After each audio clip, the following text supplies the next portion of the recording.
لكم ذنوبكم ومن يطع الله ورسوله فقد فاز فوزا عظيما أما بعد فإن أصدق الحديث كتاب الله وأحسن الهدي هدي محمد صلى الله عليه وعلى آله وسلم وشر الأمور محدثاتها وكل محدثة بدعة وكل بدعة ضلالة وكل ضلالة في النار. Alhamdulillah, kita bersyukur pada Allah Subhanahu wa taala pada hari ini, hari Ahad pagi menjelang siang 5 Zulhijjah 1441 Hijriah, kita dimudahkan oleh Allah Subhanahu wa taala untuk duduk bersama mengkaji kembali ayat-ayat suci Al-Quran dan hadis dari Rasul sallallahu alaihi wa ala alihi wasallam di dalam sebuah kajian Islam ilmiah tematik dengan tema taubat dusta, dan ini adalah pertemuan yang kedua. Salawat dan salam semoga selalu Allah berikan kepada Nabi kita Muhammad sallallahu alaihi wa ala alihi wasallam, pada keluarga beliau, para sahabat, serta orang-orang yang mengikuti beliau sampai hari kiamat kelak. Dengan nama-nama Allah yang husna dan sifat-sifatnya yang ulia, kita berdoa, Allahumma inna nas'aluka ilman nafi'an wa rizqan tayyiban wa amalan mutaqabbala. Wahai Allah, sesungguhnya kami mohon kepada Engkau ilmu yang bermanfaat, rezeki yang baik, dan amal yang diterima. Allahumma anfa'na bima 'allamtana wa 'allimna ma yanfa'una wa zidna ilma. Wahai Allah, berikanlah manfaat dari ilmu yang Engkau ajarkan kepada kami, dan ajarkanlah kepada kami ilmu yang bermanfaat, dan tambahkanlah kepada kami ilmu. Allahumma inna na'udzubika min ilmin la yanfa' wa min qalbin la yakhsha' wa min nafsin la tashba' wa min du'ain la yusma'. Wahai Allah, kami berlindung denganmu dari ilmu yang tidak bermanfaat, dari hati yang tidak khusyuk, dari jiwa yang tidak puas, dan dari doa yang tidak dikabulkan. Allahumma amin. Ahibati hafizakumullahu ta'ala, kaum muslimin yang saya cintai karena Allah, semoga Allah Subhanahu wa ta'ala selalu menjaga kita. Pada kesempatan kali ini kita melanjutkan kajian Islam ilmiah tematik membahas taubat dusta. Dan sebagaimana yang sudah saya sebutkan, bahwa tema ini membicarakan tentang kesalahan dalam bertaubat. Pada pertemuan yang pertama kita sudah bahas 7 kesalahan bertaubat. Yang pertama yaitu menunda-nunda taubat. Menunda-nunda taubat. Karena seseorang tidak tahu kapan diwafatkan oleh Allah Subhanahu wa taala, maka diharamkan untuk menunda-nunda taubat. Kemudian juga karena seseorang wajib untuk melaksanakan taubat dengan segera, sebagaimana ibadah wajib dikerjakan dengan segera kecuali ada dalil yang membolehkan untuk mengakhirkannya. Kemudian yang kedua yaitu lalai, tidak mau bertobat karena dia tidak mengetahui dosa-dosa mana yang dia akan taubati. Dia mengira bahwasanya dirinya sangat banyak dosa, akhirnya dia tidak mau bertobat kepada Allah Subhanahu wa taala. Saking bingungnya dia untuk memilih dosa yang dia taubati. Kemudian yang ketiga yang sudah kita bahas yaitu meninggalkan taubat karena khawatir terperosok ke dalam dosa yang sama.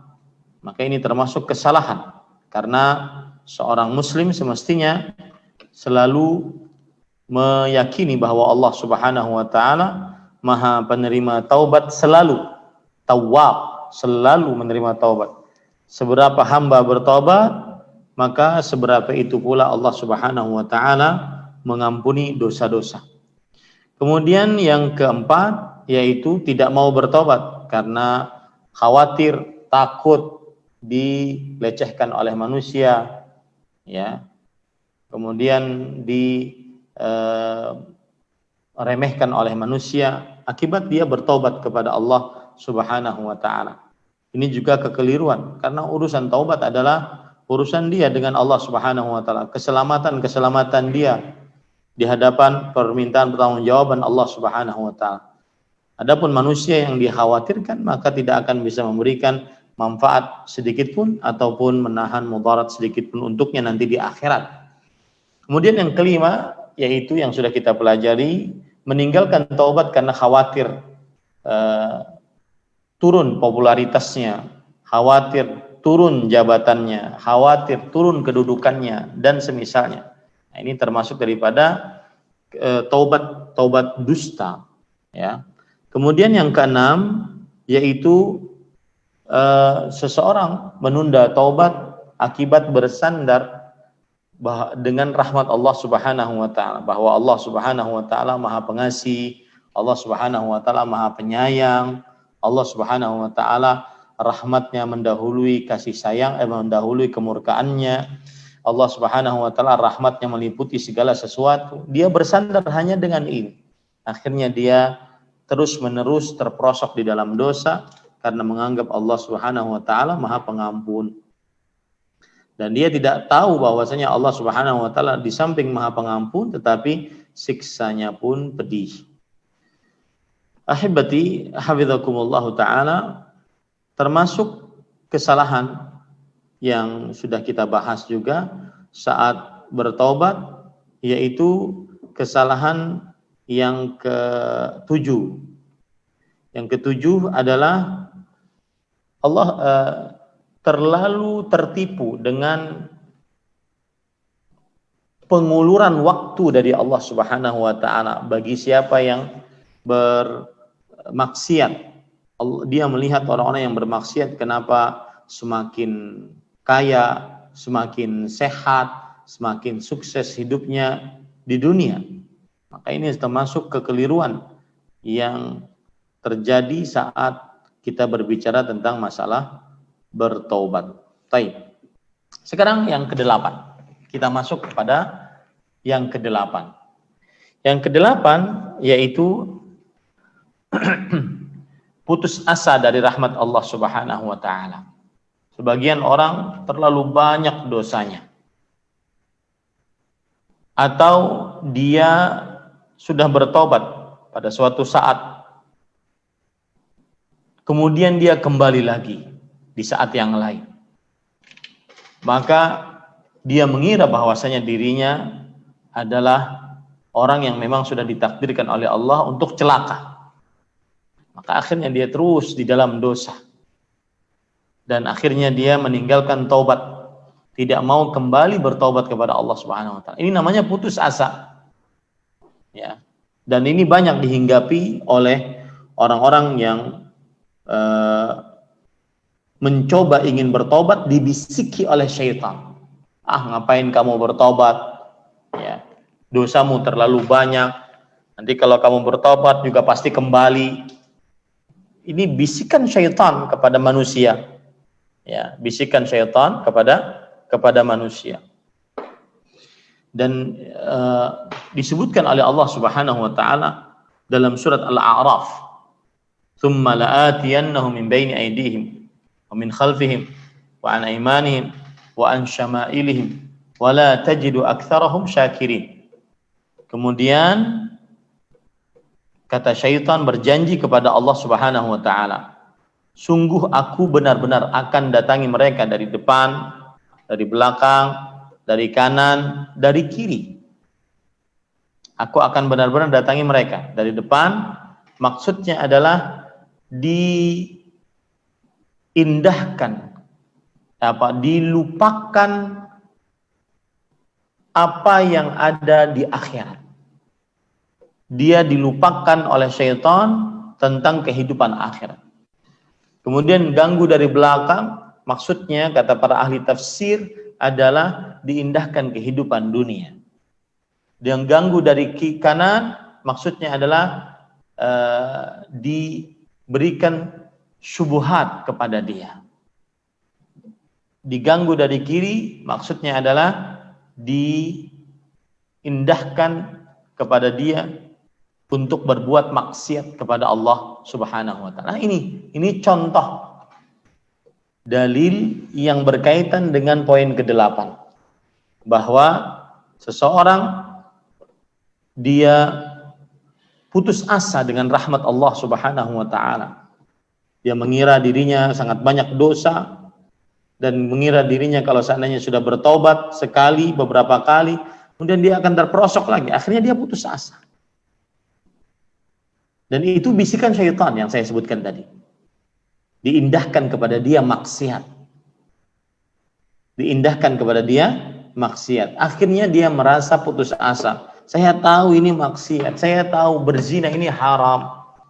Tetapi gimana ya? Saya tidak bisa meninggalkannya. Dan dia akhirnya dibisiki oleh syaitan bahwasanya takdirmu memang seperti ini. Nah, ini persis seperti orang belajar Al-Quran, jangan bahasa Arab, belajar Al-Quran.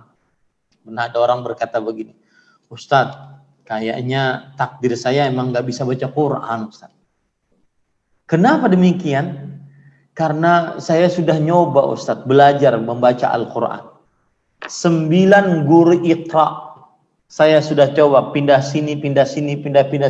Terakhir guru Iqra saya yang ke-9 mengatakan, kamu emang takdirnya nggak bisa kayaknya deh. Nah, ini adalah keputusasaan dari seseorang untuk berbuat baik, dan itu bisikan syaitan. Yushahilahumul ma'asi, diindahkan kepada dia maksiat dengan cara bahwa memang takdirmu begitu, sudahlah nggak usah taubat, takdirmu memang begitu. Takdirmu memang anak pang yang tatoan, tidak sholat, mungkin ada sebagian yang tidak sholat ya, mungkin ada anak pang yang sholat, ya.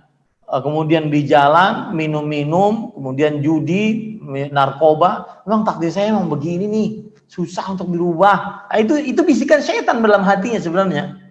Ya, makanya Allah Subhanahu wa taala berfirman dalam surah Az-Zumar ayat 53. Qul ya ibadiyalladzina asrafu ala anfusihim la taqnatu min rahmatillah.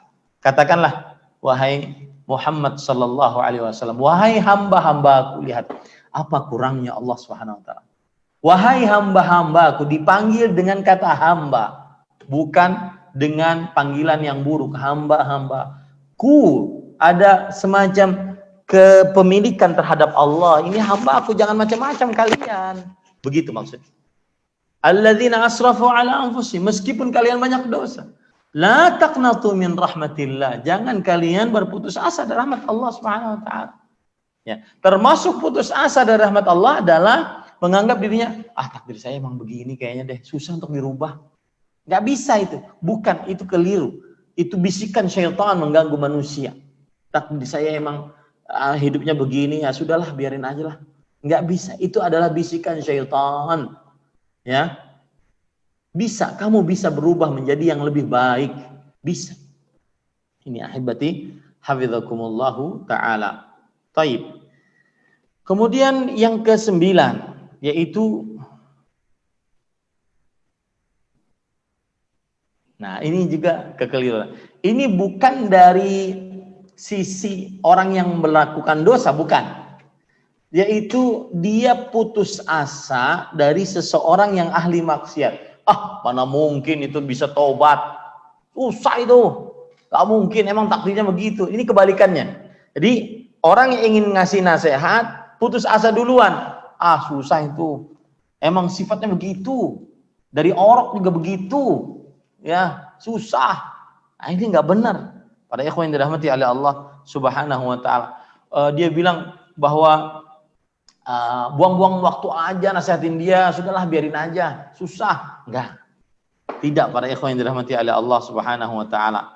Lihat, perhatikan yang pertama, poin ini harus diperhatikan bahwasanya kita tidak boleh nata'ala 'ala Allah. Lebih mendahului, lebih merasa tinggi dibandingkan Allah.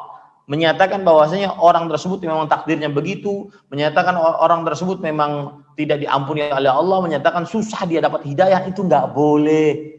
Ya, itu dosa besar, itu namanya at-ta'ali 'ala Allah, terlalu lancang terhadap Allah Subhanahu wa taala. Dalam hadis riwayat Imam Muslim dari Jundab bin Junadah radhiyallahu an, Rasulullah sallallahu alaihi wasallam bersabda, "Anna rajulan qala, wallahi la yaghfirullahu li fulan." Ada seorang lelaki berkata, demi Allah fulan ini enggak mungkin diampuni oleh Allah. Wa inna Allah ta'ala qala, man dzal ladzi yata'alla 'alayya alla yaghfira li fulan qad ghafartu li fulan wa ahbitu 'amalak. Kata Allah menjawab orang yang mengatakan si fulan tadi tidak diampuni oleh Allah, kata Allah, siapa yang berani lancang terhadapku bahwasanya aku mengatakan aku tidak mengampuni si fulan, sungguh si fulan telah aku ampuni, dan kamu yang terlalu lancang terhadapku, ya, aku akan hapus pahala amalanmu. Nah, ini hati-hati bagi kawan-kawan yang sudah meniti jalan hijrah, meniti jalan istiqamah, ya, hati-hati. Jangan sampai ada ujub di dalam diri. Wah, saya sudah sholat 5 waktu, sudah meniti jalan Allah, sudah macam-macam, ya, macam-macam. Kesombongan, sifat-sifat ujub, ya, melihat kawan yang masih terperosok ke dalam maksiat, dunia malam, narkoba, minuman keras, zina, main wanita, macam-macam dunia hitam, ya, sebagian orang-orang yang awam, maka dia jangan sampai menghina orang-orang tersebut. Tetapi yang ada dalam dirinya adalah rasa kasih sayang, ayo ditarik.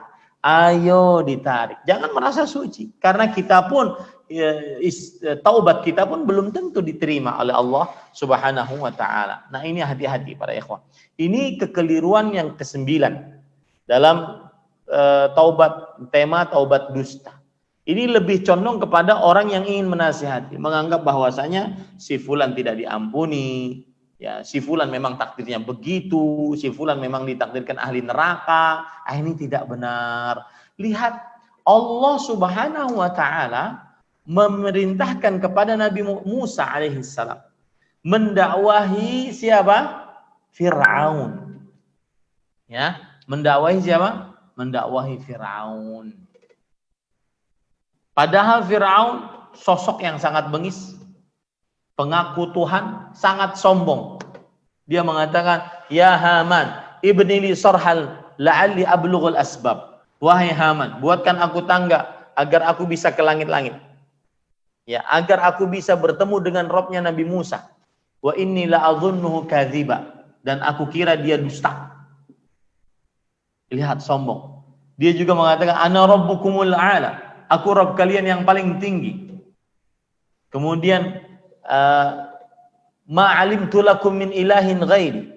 Aku tidak mengenal bagi kalian ada sembahan yang berhak disembah selain aku. Kata siapa? Fir'aun. Meskipun demikian, ya, meskipun demikian, bejatnya Fir'aun, Allah Subhanahu wa ta'ala masih mengatakan kepada Nabi Musa dan Nabi Harun, idhaba ila fir'auna innahu tagha faqula lahu qawlan layyinan la'allahu yatadzakkaru aw yakhsha. Pergilah kalian berdua wahai Musa dan Harun alaihissalam kepada Firaun, sesungguhnya dia telah melampaui batas. Maka berbicaralah kamu berdua dengannya dengan kata-kata yang lemah lembut, mudah-mudahan ia ingat dan takut. Ia ingat dan takut. Ini ahibati hafizakumullah ta'ala. Jadi tugas kita menyampaikan kebenaran.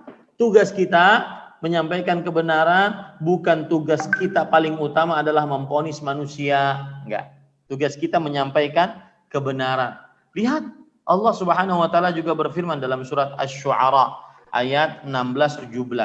Fa'tiya, dari 15 saya baca, qala kalla fadhhaba bi ayatina inna ma'akum mustami'un. Allah berfirman, jangan takut, mereka tidak akan dapat membunuhmu. Maksudnya wahai Nabi Musa dan Nabi Harun. Maka pergilah kalian berdua dengan membawa tanda-tanda kekuasaan kami. Sesungguhnya kami bersama kalian mendengarkan apa-apa yang mereka katakan. Fa'tiya fir'auna faqula inna rasulur rabbul alamin. Maka datangilah kalian berdua wahai Musa dan Harun alaihissalam kepada Firaun dan katakanlah oleh kalian kepadanya, sesungguhnya kami adalah Rasul Allah semesta alam. Lepaskanlah Bani Israel berserta kalian. Lihat, di situ maksud dari ayat ini adalah kita cukup menyampaikan kebenaran. Nah, Rasul Rabbul Alamin. Kami Rasul Rabb semesta alam. Ya. Tugas kita cuma menyampaikan kebenaran. Kalau seandainya kita ingin menasihati orang yang masih terperosok ke dalam maksiat, bukan celaan, cacian, makian, bukan. Ini ahibati hafizakumullahu taala. Baik. Itu yang ke-9. Jadi hati-hati saat kita kita berdakwah, menasehati seseorang agar bertobat, maka jangan sampai yang ada adalah vonis, tetapi yang ada sampaikan kebenaran, ajak kepada jalan yang baik dan benar. Itu lebih utama bagi orang yang ingin bertobat kepada Allah Subhanahu wa taala.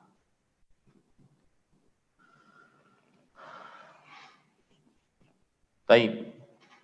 Kemudian ahibati hafizakumullahu taala. Yang ke-10 hampir sama dengan yang tadi, yaitu mencaci, merendahkan, menghina orang yang terperosok ke dalam maksiat. Nah, ini termasuk daripada taubat dusta dan lebih condongnya kepada orang-orang yang ingin memberikan nasihat kepada orang yang masih terjerumus kepada maksiat. Maka jangan sampai mencela, mencaci, ya. Kenapa demikian para ikhwan yang dirahmati oleh Allah Subhanahu wa taala? Dikhawatirkan seorang yang mencela, mencaci orang yang bermaksiat, dia tidak mau bertaubat kepada Allah Subhanahu wa taala.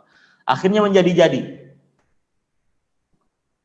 Dikhawatirkan orang yang mencela, mencaci, menghina, merendahkan orang yang ingin bertaubat, akhirnya dia malah menjauh dari jalan kebenaran karena dia merasa dikucilkan, dia merasa diremehkan, dia merasa dihina, direndahkan. Nah, ini ahibati hafizakumullah taala.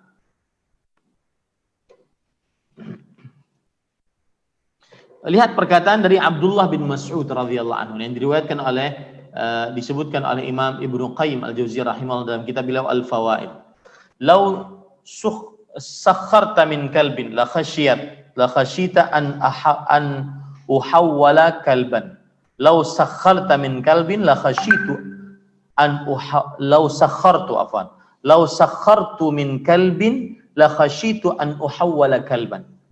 Kalau kamu menghina anjing air liurnya najisnya najis berat, wajib dicuci 7 kali, 1 kalinya dengan tanah. Tapi kalau kamu hina anjing, maka kalau aku menghina anjing, kata Abdul Mas'ud, maka niscaya aku khawatir ya akan dirubah menjadi anjing. Nah, ini hati-hati para ikhwan. Kadang-kadang seorang yang sudah bertobat kemudian mencela kawan yang belum bertobat, menghina kawan yang belum bertobat, merendahkan kawan yang belum bertobat, dikhawatirkan orang ini akan terperosok ke dalam kesalahan orang yang hina tadi. Sebagaimana yang dikatakan oleh Abdullah bin Mas'ud radhiyallahu anhu, "Lau sakhartu min kalbin la khashitu an uhawwala kalban." Kalau aku menghina, merendahkan, mencaci seekor anjing, maka aku khawatir aku akan dirubah menjadi seekor anjing. Ahibati hafizakumullah taala. Kemudian lihat penjelasan juga oleh Salamah bin Dinar rahimahullah. Dinukilkan di dalam kitab Mawa'id al-Imam Salamah bin Dinar. Afdalu khaslatin turja lil mu'min an yakuna ashaddan nasi khaufan ala nafsihi wa arjahu likulli muslim. Ini indah sekali. Kata beliau, sifat paling utama yang diharapkan untuk orang beriman adalah dia Manusia yang paling takut terhadap dirinya sendiri. Saya nanti diwafatkan dalam keadaan apa ya? Saya nanti mati di mana ya? Saya nanti sedang ngapain ketika dicabut nyawanya oleh Allah? Bisakah mengucapkan la ilaha illallah ya? Jangan terlalu banyak memikirkan orang. Orang ini nanti begini, nanti begini, nanti begini. Enggak. Dipikirkan diri kita. Ya. Ada perkataan ulama salaf terdahulu bahwasanya tidaklah seseorang, perhatikan ini, tidaklah seseorang sibuk man ishtaghala bi'uyubin nas. Tidaklah seseorang sibuk dengan aib-aib orang lain. Sebenarnya dia sedang lalai dengan aibnya sendiri.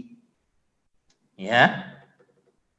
Tidaklah seorang sibuk dengan aib-aib orang lain. Kekurangan ini, itu casingnya aja taubat, ngomongin orang banyak.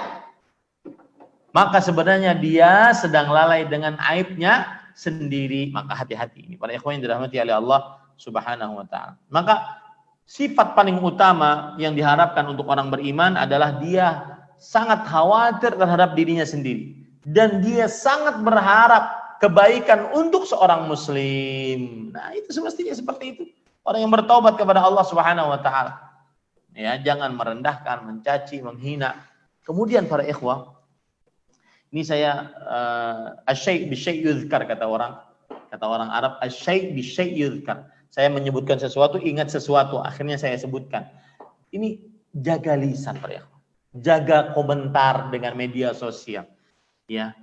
Hati-hati, semuanya akan dipertanggungjawabkan oleh Allah Subhanahu wa taala. Saya boleh cerita.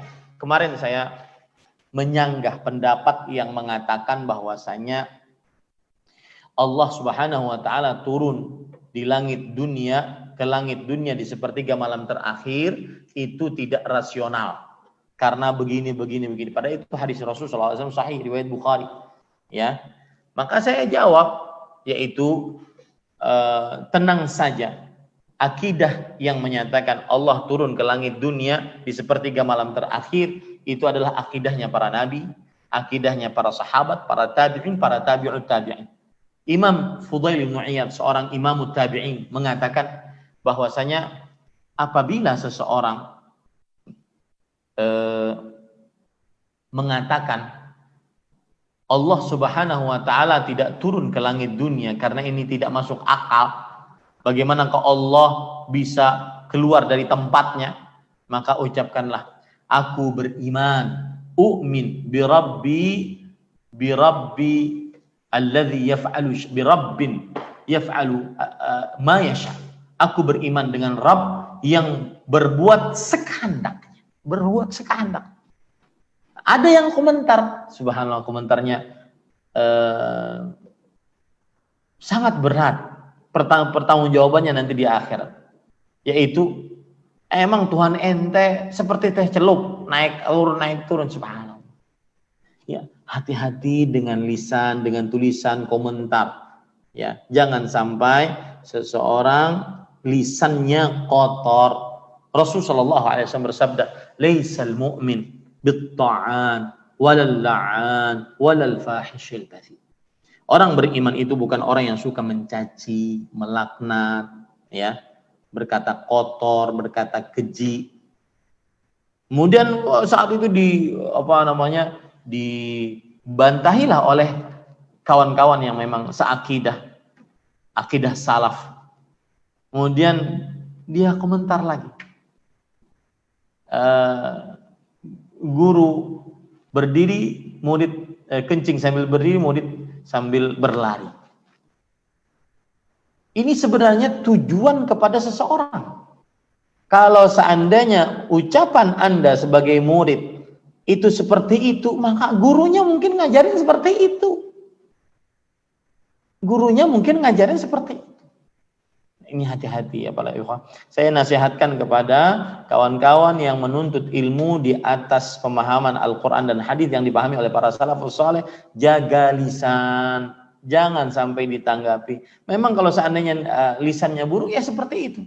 Memang gurunya mungkin juga mengajarkan yang buruk-buruk sebagaimana yang dia klaim sendiri. Ini hati-hati para ikhwan yang dirahmati oleh Allah.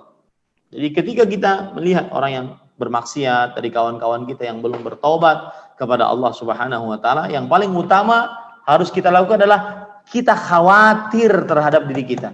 Saya bisa istiqamah enggak ya di atas taubat ini? Kalau istiqamah bisa mati di atas husnul khatimah tidak ya? Itu yang paling utama. Kemudian yang kedua, wa arjahu likulli muslim. Dia berharap yang sangat baik untuk setiap muslim. Mudah-mudahan kawan kita tersebut diberikan petunjuk, mudah-mudahan diberikan keterangan hati untuk menerima akidah yang benar dan semisalnya. Bukan malah dengan cacian, makian. Jadi ada cerita menarik. Kawan saya karena Allah, akhi fillah, Syekh Dr. Abu Abdul Muhsin Firanda Andirja hafizahullah ta'ala.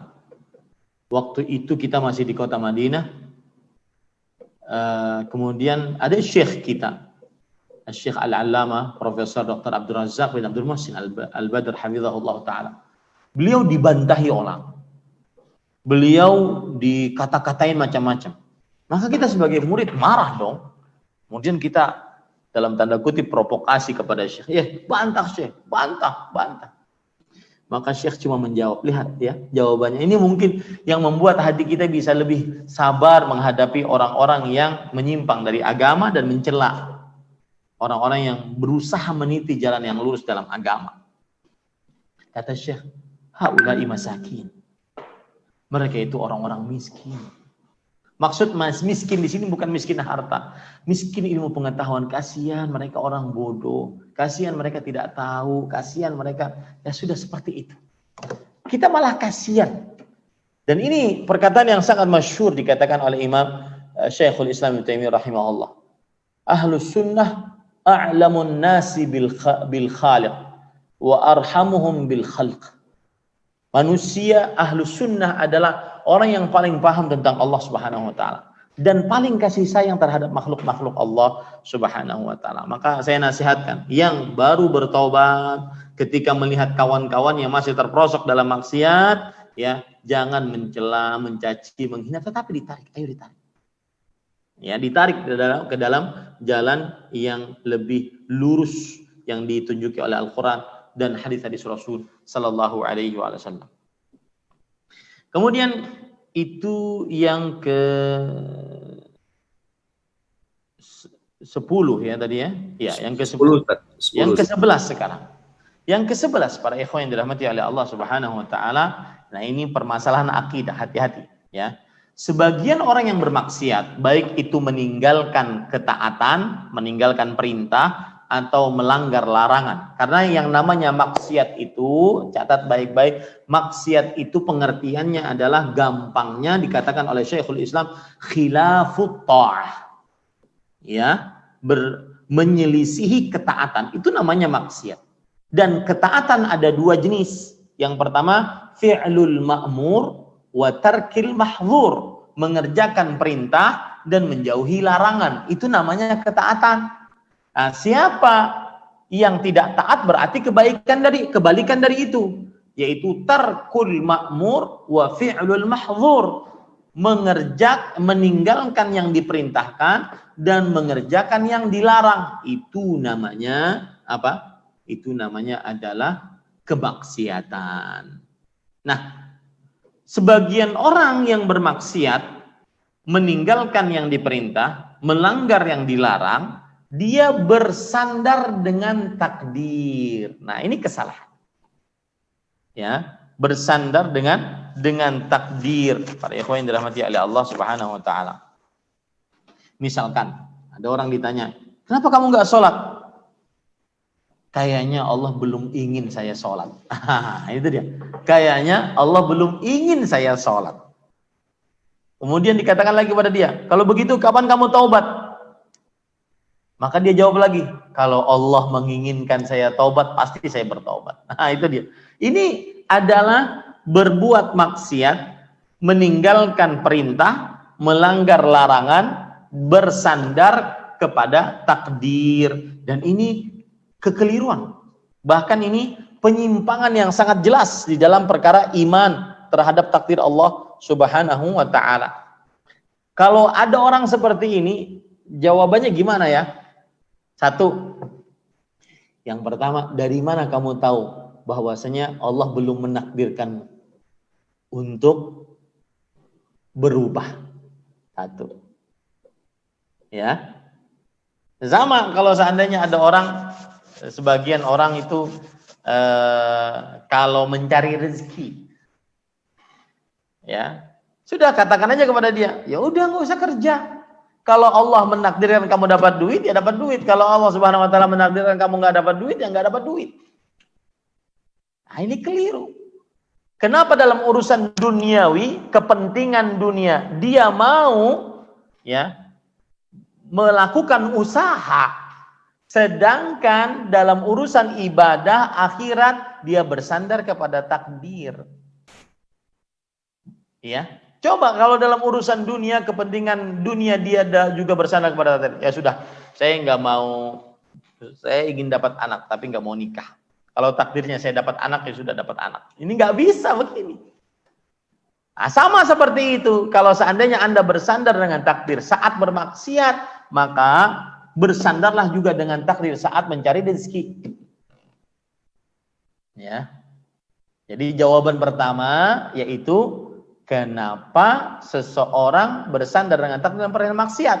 Maka kita jawab, kalau seandainya boleh bersandar dengan takdir dalam perihal maksiat, maka dari mana Anda tahu bahwasanya takdir Anda bermaksiat? Satu. Yang kedua, ya, kenapa tidak semua hal dalam kehidupan Anda bersandar dengan takdir?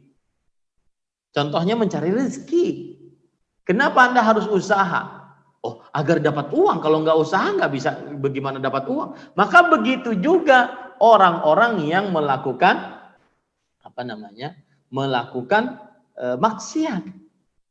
Dia tidak boleh bersandar dengan takdir. Kenapa? Karena harus usaha agar keluar dari maksiat tersebut. Dia harus sholat, dia harus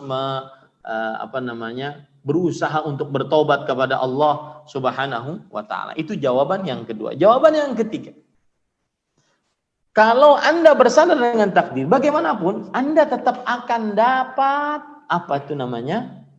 siksa. Orang tidak sholat dengan bersandar kepada takdir tetap akan dapat siksa. Kenapa? Karena Allah sudah mengutus para rasul menjelaskan tentang wajibnya sholat. Allah Subhanahu wa taala menurunkan Al-Qur'an, hadis Nabi menjelaskan tentang wajibnya sholat 5 waktu. Tetap dia akan mendapatkan siksa dari Allah Subhanahu wa taala kalau seandainya tidak sholat. Tidak bisa bersandar dengan takdir Allah Subhanahu wa taala. Ya. Ini para ikhwan yang dirahmati oleh Allah. Dan ini banyak yang seperti ini. Coba kita baca perkataan Imam Syekhul Islam Ibnu Taimiyah rahimahullah yang sangat indah tentang bersandar dengan takdir dalam perihal bermaksiat. Beliau mengatakan, "Walaysa li ahadin an yahtajja bil qadar 'ala dzambi bi ittifaqil muslimin."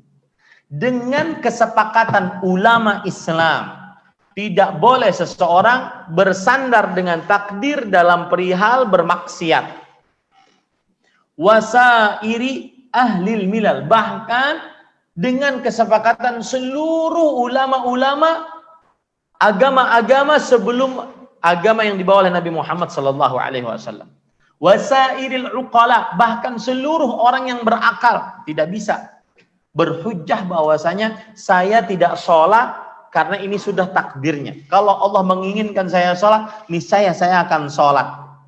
Ya. Kemudian beliau mengatakan, fa inna hadza law kana maqbulan la amkana kullu ahadin an yaf'ala ma yakhturu lahu min qatlin nufus wa akhdhil amwal wa sa'iri anwa'il fasadi fil ard wa yahtajju bil qadar. Kalau seandainya alasan seperti ini bisa dibenarkan, maka niscaya setiap orang akan melakukan apa yang terbesit di dalam hatinya berupa hal-hal yang terlarang seperti membunuh, merampas harta, dan mengerjakan seluruh jenis-jenis kerusakan di atas muka bumi. Lalu kemudian dia bersandar dengan takdir. Ini tidak benar para ikhwah.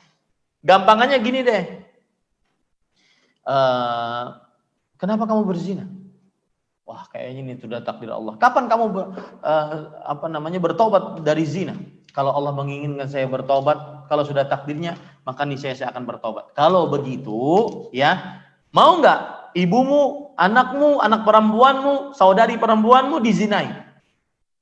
Kemudian yang berzina mengatakan itu sudah takdirnya. Tidak mau dia. Nah, seperti itulah juga masalahnya.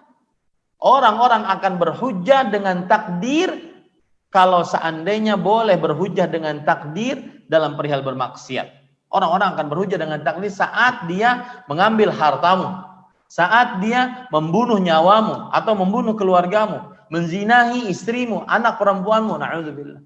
Dia akan bersandar dengan takdir. Nah, itu jawaban-jawabannya ya para ikhwan. Kita lanjutkan perkataan beliau. Wa nafsul muhtaj bil qadari idza tudiya alaih wahtujjal mu'tadi bil qadar lam yaqbal minhu. Ini sama yang saya katakan tadi. Orang kalau seandainya dibahayai, entah itu mau diancam, disakiti, kemudian yang membahayakannya, yang memberi bahaya kepada dirinya, itu bersandar dengan takdir. Oh, tok dia pukul. Ada orang nonjok saya. Ah, Ustaz, maaf ya, itu takdir saya. Enggak bisa. Ketika saya bersandar dengan takdir, lalu ada orang mukul saya bersandar dengan takdir dalam perihal bermaksiat, lalu ada orang mukul saya, kemudian dia katakan, maaf Ustaz, itu sudah takdir saya. Atau saya tidak akan terima hujah itu. Nah, ini para ikhwan yang dirahmati oleh Allah. Bal yatanaqaw. Maka akhirnya yang ada terjadi adalah pertentangan. Wa tanaqudul qaul yadullu ala fasadih. Maka akhirnya pertentangan ucapan itu menunjukkan kerusakannya. Fal-ihtijaju bil qadari ma'lumul fasad fi bidayatil uqul. Maka orang yang bersandar dengan takdir saat bermaksiat ini adalah kerusakan yang nyata bagi akal-akal yang sangat dasar. Orang yang pendek akalnya saja sudah bisa berpikir bahwasanya ini adalah cara berpikir yang keliru. Nah, ini para ikhwan yang dirahmati oleh Allah Subhanahu wa taala.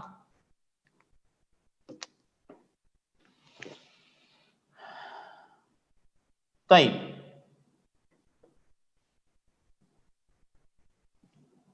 Saya akan menyebutkan dalil-dalil. Baik Al-Qur'an, hadis ataupun logika bahwasanya bersandar dengan takdir tidak membenarkan seseorang berbuat maksiat. Di antaranya surat Al-An'am ayat 147. Allah Subhanahu wa taala berfirman, "Sayaqulul ladzina asyraku law syaa Allah ma asyrakna." Orang-orang musyrik akan berkata, kalau Allah menghendaki kami tidak mungkin musyrik. Wala abauna wala harramna min syai'. Begitu juga nenek moyang kami tidak mungkin musyrik kalau Allah menghendakinya. Nah, ini berarti dia bersandar dengan takdir atas kesyirikan mereka.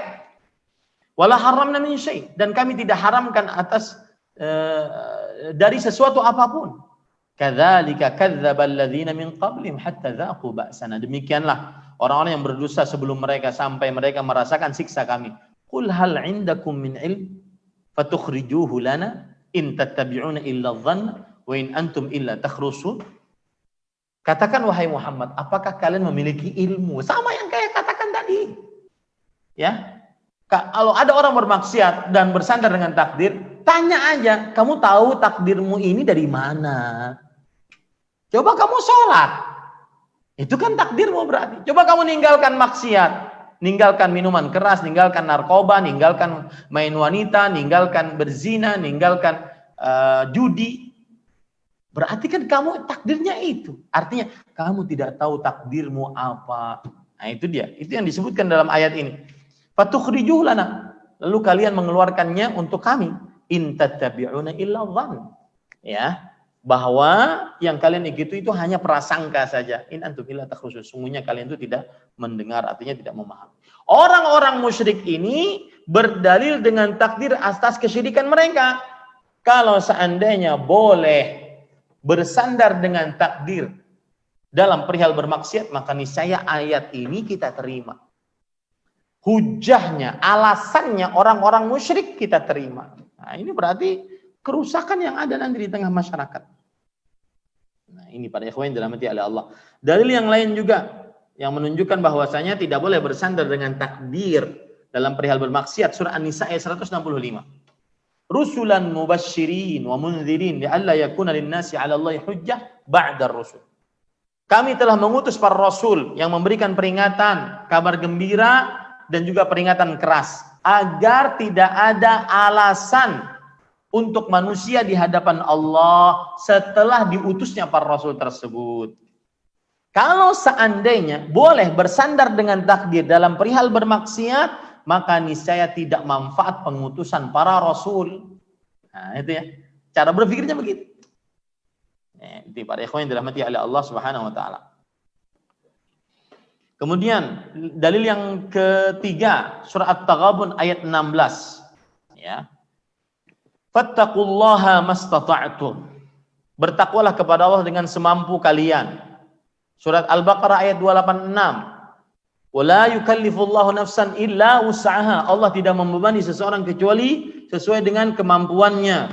Kalau seandainya hamba dipaksa untuk melakukan sesuatu yang mana dia tidak sanggup untuk terlepas darinya, maka ini adalah batil. Ya. Saya ulangi ya. Penjelasan dari ayat ini, yang ketiga yaitu surah At-Taghabun ayat 16, surah Al-Baqarah ayat 286. Kalau seandainya hamba dipaksa atas sebuah perbuatan, maka berarti dia diberikan tanggung jawab untuk mengerjakan sesuatu yang dia tidak sanggup mengelak darinya. Ya, dan ini batil. Oleh sebab itulah, apabila terjadi maksiat dari seseorang karena kebodohannya, karena paksaannya, atau karena lupa, maka tidak ada dosa atasnya. Karena dia punya alasan. Paham ya? Sisi pendalilan dari ayat ini penting nih, saya ulangi. Ya. Dalilnya apa? Surat At-Taghabun ayat 16. Surat Al-Baqarah ayat 286. At-Taghabun ayat 16 berbunyi, bertakwalah kepada Allah sesuai dengan kemampuan kalian. Allah Subhanahu wa taala juga berfirman, Allah tidak membebani seseorang kecuali sesuai dengan kemampuannya. Sisi pendalilannya bahwa tidak boleh seorang hamba bersandar dengan takdir dalam perihal bermaksiat adalah kalau seandainya hamba bersandar dengan takdir dalam perihal bermaksiat, ini keinginan Allah, ini takdir Allah, berarti kan dia dipaksa oleh Allah. Dipaksa oleh Allah berzina, na'udzubillah. Dipaksa oleh Allah mencuri, dipaksa oleh Allah membunuh, dipaksa oleh Allah meminum minuman keras, dipaksa oleh Allah berjudi. Ya. Maka ini berarti adalah memberikan kepada hamba beban yang hamba tidak mungkin lepas darinya. Dan ini batil, tidak mungkin. Nah, itu maksudnya. Ya. Kalau ada orang minum minuman keras, kemudian dia katakan, ini keinginan Allah. Saya sebenarnya tidak mau. Inilah yang Allah inginkan untuk saat sekarang ini untuk saya. Maka kita katakan berarti Allah maksa orang ini untuk minum minuman keras. Berarti Allah memaksa orang ini untuk sesuatu yang dia tidak sanggupi untuk keluar darinya. Dan ini batil para ikhwan yang dirahmati oleh Allah Subhanahu wa taala. Bukti batilnya apa? Bahwa apabila terjadi maksiat dari seseorang karena dia tidak tahu, karena dia lupa, karena dia dipaksa, maka tidak ada dosa atasnya. Nah, ini para ikhwan yang dirahmati oleh Allah Subhanahu wa taala. Kemudian bantahan yang keempat, bagi orang yang bersandar dengan takdir, kalau seandainya kita menganggap oke deh, boleh, alasan kamu kami terima, kamu bermaksiat karena takdir Allah, maka berarti la'attalna syara'i'. Kalau begitu akan batal semua syariat Islam. Sholat sudah nggak wajib karena bersandar dengan takdir. Puasa sudah nggak wajib karena bersandar dengan takdir. Haji bagi yang mampu sudah tidak wajib karena bersandar dengan takdir. Zakat ya bagi yang sudah sampai nisab melalui satu haul dimiliki secara sempurna sudah tidak wajib. Kenapa? Karena bersandar dengan takdir. La'attalna syara'i'. Kalau begitu syariat Islam batal semuanya. Gara-gara boleh bersandar dengan takdir dalam perihal bermaksiat. Ini para ikhwan yang dirahmati oleh Allah Subhanahu wa taala.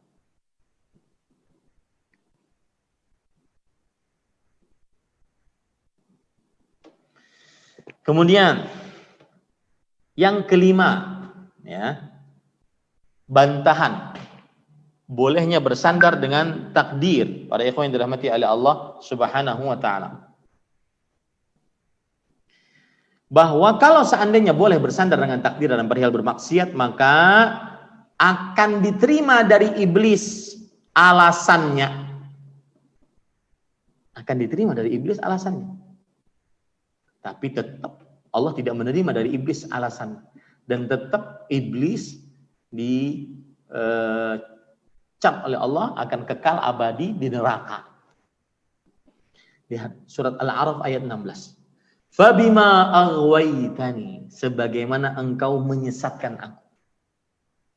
Artinya takdirku ya Allah sesat, menyimpang dari jalan engkau yang lurus. La aq'udanna lahum siratal mustaqim. Sungguh aku akan benar-benar hadang hamba-hambamu dari jalan yang lurus. Itu tadi, ganggu dari depan, belakang, kanan, kiri. Nah, ini para ikhwan yang dirahmati oleh Allah Subhanahu wa taala. Kemudian yang keenam, bantahan bagi orang yang bersandar dengan takdir dalam perihal bermaksiat kepada Allah Subhanahu wa taala. Orang yang bersandar dengan takdir dalam perihal bermaksiat kepada Allah Subhanahu wa taala, ini yang saya sebutkan tadi. Dia gigih untuk mendapatkan hal-hal yang dia inginkan dalam perkara dunia. Ya. Kenapa dia tidak bersandar saja dengan takdir agar dia dapatkan hal-hal yang dia inginkan dalam perkara dunia? Nggak usah kerja, nggak usah jalan, nggak usah melakukan sesuatu. Ya sudah, dia bersandar saja dengan takdir. Dan itu tidak dia lakukan. Nah ini paham ya, Bapak, Ibu, saudara-saudari yang dimuliakan oleh Allah Subhanahu wa taala. Ya, dia tidak lakukan akan hal itu. Ini kekeliruannya, ya.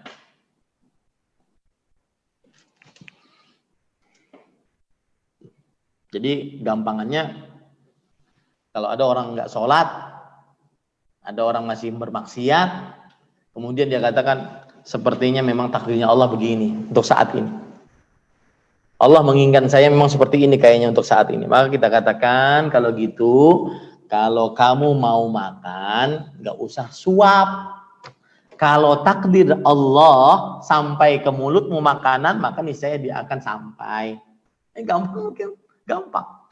Para ikhwan yang dirahmati oleh Allah Subhanahu wa taala. Sama, kalau begitu kamu nggak usah nikah. Kalau ingin dapat anak, ya sudah bersandar aja dengan takdir Allah Subhanahu wa taala. Makanya Syekhul Islam, ini akidah berbahaya sekali. Syekhul Islam Ibnu Taimiyah rahimahullah mengatakan dalam kitab Majmu'ul Fatawa, haula'il qaum idza asarru ala hadzal i'tiqadi kanu akfara minal yahudi wan nasara. Orang-orang yang bersandar dengan takdir dalam perihal bermaksiat, kalau mereka terus-menerus di atas keyakinan seperti ini, maka mereka lebih kafir dibandingkan Yahudi dan Nasrani. Nah, ini hati-hati ya para ikhwah yang dirahmati oleh Allah Subhanahu wa taala.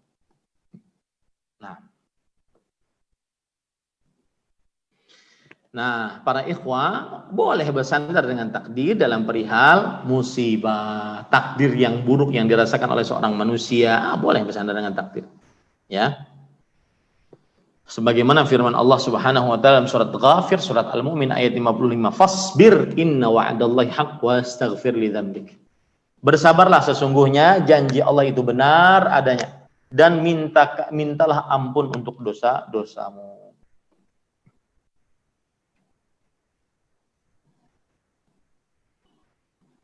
Nah, ada perkataan menarik juga dikatakan oleh Ibnu Abil Izz Al-Hanafi dalam kitab Syarah Al-Aqidah At-Tahawiyah. Fama quddira minal masaib yajibul istislamu lah. Apa saja yang ditakdirkan dari musibah-musibah, wajib kita menerimanya. Fa innahu min tamami ridha billahi rabban. Karena menerima takdir yang buruk itu termasuk dari kesempurnaan, rela terhadap Allah sebagai Rabb. Wa amadzunu falaysa li ahadin an yadhnib. Wa idza adznab fa alayhi an yastaghfir wa yatubu minal ma'asi wa yasbiru 'alal masa'ib. Adapun dosa maka tidak boleh seseorang untuk berdosa, melakukan dosa, maksudnya bersandar dengan takdir lalu dia melakukan dosa. Dan jika dia melakukan dosa, hendaknya dia beristighfar dan bertobat atas dosa-dosa dan bersabar atas hal-hal yang takdir-takdir yang buruk. Jadi boleh bersandar dengan takdir apabila dalam perihal takdir yang buruk seperti zaman sekarang ini, ya, pandemi COVID-19. Alhamdulillah, mudah-mudahan kita dijauhkan dari Allah, dijauhkan oleh Allah Subhanahu wa taala dari penyakit tersebut.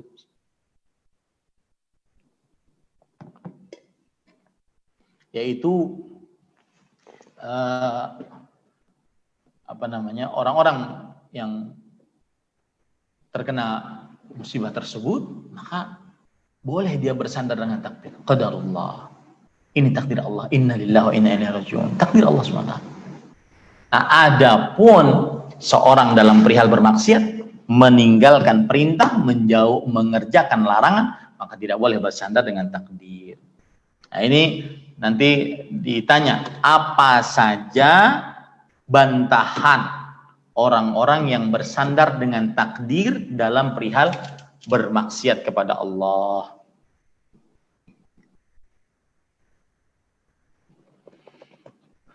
Nah, kemudian yang ke-12, para ikhwan yang dirahmati oleh Allah, yaitu taubat dusta. Kesalahan bertaubat adalah taubatnya memang dusta. Ya, taubatnya memang dusta. Dalam artian apa? Dia menjauhi dosa-dosa, tapi pada waktu tertentu. Nanti dosa selanjutnya dia di waktu selanjutnya dia kembali melakukan dosa tersebut. Ya, ini termasuk daripada kekeliruan. Contoh misalkan ada orang ninggalin dosa karena dia mendapatkan musibah, sakit, kemudian rasa takut, berharap kedudukan, khawatir turun kedudukan, ya, dia mungkin meninggalkan maksiat, tapi dalam hatinya masih ada terus ingin bermaksiat kepada Allah Subhanahu wa taala. Makanya Al-Hasan Al-Basri rahimahullah pernah mengatakan perkataan indah sekali. Beliau mengatakan, taubatuna yahtaju ila taubah. Taubat kita ini memerlukan taubat selanjutnya. Apa maksudnya? Maksudnya adalah kita bertobat dengan lisan, tetapi hati kita tidak bertobat. Dari hati ada, oh nanti saya ulangi. Nah, itu hadzal istighfar yahtaju ila istighfar, kata Al-Hasan Al-Basri. Istighfar seperti ini memerlukan istighfar yang lain, ya. Dan inilah yang disebut dengan taubatul kadzabin, taubatnya orang-orang tukang dusta. Kalau bahasa Indonesianya taubat sambal, ya. Sekali makan sambal pedas berhenti dia, tapi nanti makan lagi. Subhanallah, taubat sambal. Kemudian yang ke-13, ahibati hafizakumullah taala.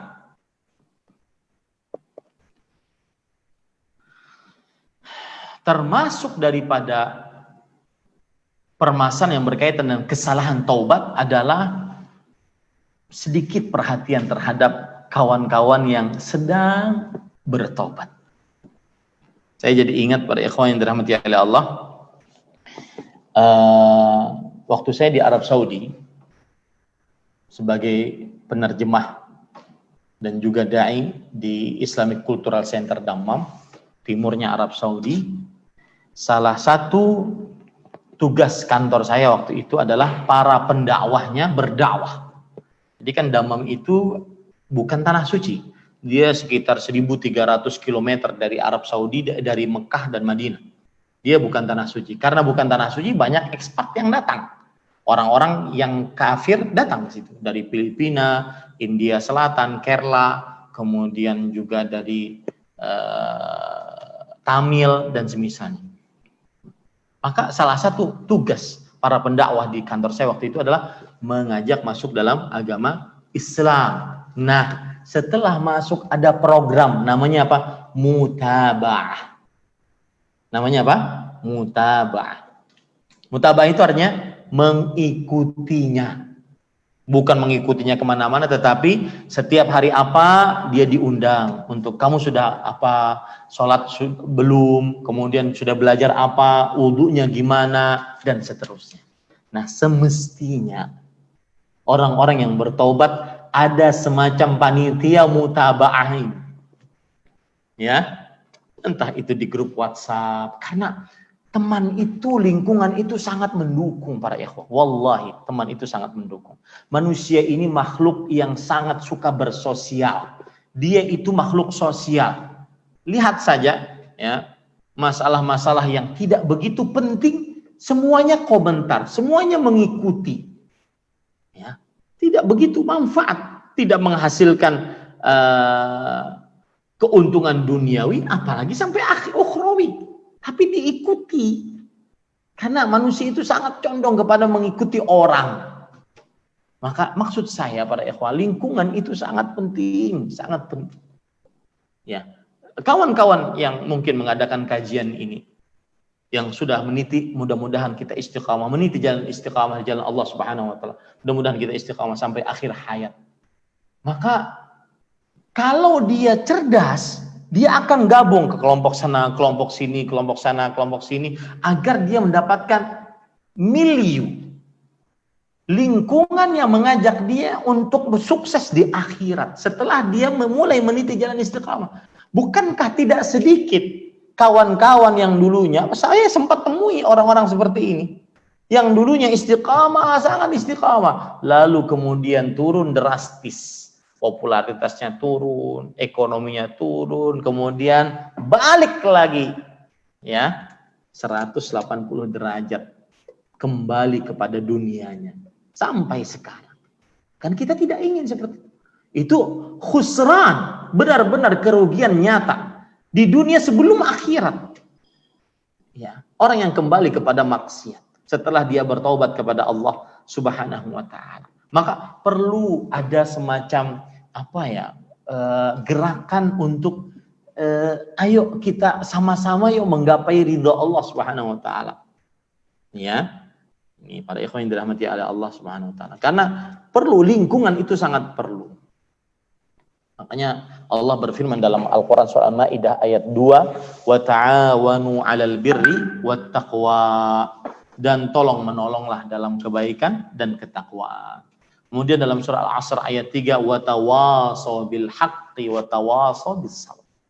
Dan saling menasihatilah dalam kebenaran dan dalam kesabaran. Nah, ini terutama di zaman sekarang sangat-sangat diperlukan ya, kawan-kawan yang saling tolong menolong. Ya, sebagian orang yang cerdas dia akan istiqamah, tapi sebagian akan kembali.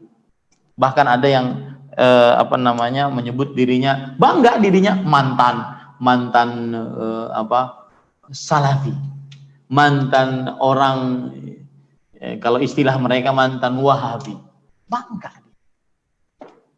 Ini para ikhwan, ini kan akhirnya dia lihat banyak contoh, akhirnya mulai bermudah-mudah, mulai lagi ingin eksis di media sosial agar dapat popularitas lagi. Mulai lagi istrinya ditampak-tampakkan dan seterusnya. Karena salah gaul. Ini para ikhwan yang dirahmati oleh Allah Subhanahu wa taala. Kemudian ahibati hafizakumullah taala, termasuk hal yang patut diperhatikan juga yang ke-14 taubat dusta adalah lupa mengajak umat secara keseluruhan untuk bertobat. Nah, ini. Kenapa? Karena tidaklah datang musibah bala kecuali ketika ada apa? Ada sesuatu yang tidak beres di tengah umat. Akhirnya turun bala, yang soleh dan yang tidak soleh kena. Coba perhatikan janji Allah. Janji Allah berikan kepada yang umum. Surah An-Nur ayat 55. Wa'adallahu alladhina amanu minkum. Allah menjanjikan orang-orang, berarti banyak yang beriman di antara kalian dan beramal saleh, la yastakhlifannahum fil ard kama istakhlafal ladzina min qablihim wa la yumakkinanna lahum dinahum alladzi irtada lahum wa la yubaddilannahum min ba'di khaufihim amna ya'budunani la yusyrikuna bi syai'a. Yang artinya Allah menjanjikan orang-orang beriman dari kalian beramal saleh. Sungguh Allah akan benar-benar menjadikan mereka adik kuasa di atas muka bumi ini, sebagaimana orang-orang sebelum mereka. Dan sungguh Allah akan menetapkan bagi mereka agama mereka yang Allah ridhai untuk mereka. Dan sungguh Allah akan benar-benar ganti mereka dari rasa takut kepada rasa aman. Syaratnya apa? 2. Umat harus 2 syaratnya. Beribadah hanya kepada Allah dan tidak mensyirikkan Allah Subhanahu wa taala dengan sesuatu apapun. Maka termasuk kekeliruan dalam perihal taubat. Kekeliruan dalam perihal taubat adalah tidak mengajak umat bertobat massal dari kesalahan-kesalahan yang banyak tersebar di tengah masyarakat dan didiamkan. Banyak tersebar di tengah masyarakat dan didiamkan. Ini para ikhwan yang dirahmati Allah. Kalau boleh saya contohkan beberapa kekeliruan. Yang pertama yaitu al-israf, terlalu berlebih-lebihan dalam perkara duniawi, terutama kemewahan. Sampai ada di beberapa media sosial berapa harga outfit lo, ujung rambut sampai ujung kaki. Itu akan tertanam di dalam generasi muda kita, bahwasanya orang akan dipandang saat dia hedon, ujung rambut sampai ujung kaki. Maka hati-hati para ikhwan yang dirahmati oleh Allah Subhanahu wa taala. Islam tidak mencela orang yang kaya. 10 dari sahabat Nabi yang dijamin masuk surga, seluruhnya saudagar-saudagar kaya. Abu Bakar, Umar, Utsman, Ali, Abdurrahman bin Auf, Sa'id, Talha, Zubair, Abu Ubaidah bin Jarrah rahimahullah ta'ala radhiyallahu anhu. Saudagar-saudagar kaya. Akan tetapi kekayaannya tidak ada pada hatinya. Kekayaannya bukan untuk dia banggakan. Dan ingat, ada perkataan yang menarik disebutkan oleh para ahli tafsir.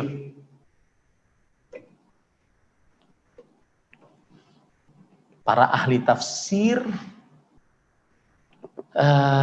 ketika menafsiri surat Al-Ahqaf ayat 20, silahkan buka itu. Allah berfirman, "Wa yauma yu'radul ladzina kafaru 'alan nar adhabtum tayyibatikum fi hayatikumud dunya wastamta'tum biha falyawma tujzauna 'adzabal hun bima kuntum tastakbiruna fil ardi bighairil haqq wa bima kuntum tafsukun." Pada hari Allah hadapkan kepada orang-orang kafir neraka. Kemudian Allah berkata kepada mereka, lihat ya, Allah mengatakan kepada mereka, kalian sudah menghabiskan hal-hal baik kalian selama di dunia. Kalian sudah habiskan hal-hal nikmat kalian selama di dunia. Kemewahan terlalu berlebihan, kalian habiskan sudah. Umar bin Khattab ketika mengomentari ayat ini, beliau mengatakan, wallahi inni la aqdiru an albasa alyana libas wa at'ama aladza ta'am minkum. Demi Allah, aku bisa berpakaian yang lebih mewah dibandingkan pakaian kalian, makan dengan makanan yang paling lezat dibandingkan makanan kalian. Walakin, perhatikan baik-baik, astabqi akhirati, tetapi aku sisakan untuk akhiratku. Kita garis bawahi ini. Ini saya merinding, subhanallah. Semakin seseorang terlalu mewah di dunia, terlalu bermewah, lihat kata-kata terlalu, ya, dia adalah kata yang menunjukkan hiperbola, terlalu mewah di dunia, maka semakin dikurangi nikmatnya di akhirat. Lihat perkataan Umar bin Khattab tadi, astabqi akhirati, aku tinggalkan itu semua untuk akhiratku.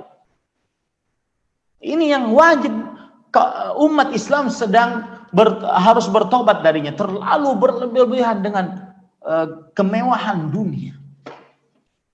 Ada orang kadang-kadang rumah pribadi 8 tingkat, 6 tingkat, 5 tingkat. Saya pernah diundang oleh panitia kajian ke Brunei, negara kaya. Kemudian panitia kajian mengatakan, Ustadz, itu istana raja. Demi untuk tidak terlalu terpukau dengan dunia, saya katakan, oh begitu saja jawaban saya. Tapi mau tidak mau hati ini akhirnya harus terperanjat ketika panitia tersebut mengatakan, Ustadz, di dalam istana tersebut ada 2000 kamar. Saya berpikir bagaimana luasnya istana tersebut. Saya langsung mengatakan, oh Masya Allah, berapa sapunya itu? Ada sebagian orang yang kadang-kadang membeli bahan perabotannya terlalu mewah. Tempat tidur terlalu kenyal. Kalau duduk di sampingnya, di pojokannya mental. Subhanallah. Ya, hati-hati para ikhwah. Semakin kita terlalu mewah di dunia, semakin dikurangi akhirat kita. Dalilnya surah Al-Ahqaf ayat 20 tadi. Azhabtum tayyibatikum fi hayatikum ad-dunya wastamta'tum biha. Kalian sudah menghabiskan hal-hal baik kalian di dunia. Kalian sudah rasakan itu. Yang ada di akhirat bagi orang-orang yang berdosa, bermaksiat, kafir, kesyirikan adalah cuma siksa. Ini ahibati hafizakumullah ta'ala. Itu yang pertama, yang wajib ditaubati oleh umat ini. Kemudian para ikhwan yang dirahmati oleh Allah Subhanahu wa taala, yang kedua adalah bertobat dari penyimpangan akidah yang sesat dan menyesatkan, yang keliru, tidak sesuai dengan Al-Quran dan hadis Rasul Sallallahu Alaihi Wasallam. Bertobat dari hal tersebut. Lihat di zaman sekarang, bagaimana kesyirikan merajalela, dianggap biasa. Bahkan orang yang melakukan kesyirikan pasang iklan, tancap papan nama, Allahu Akbar. Tukang ramal, musuh-musuh Allah yang menyamakan dirinya dengan Allah dijadikan sebagai tamu kehormatan di televisi-televisi. Disuruh ngeramal dengan bahasa penerawang. Na'udzubillah. Allah mengatakan, "Qul la ya'lamu man fis samawati wal ardil ghaiba illallah."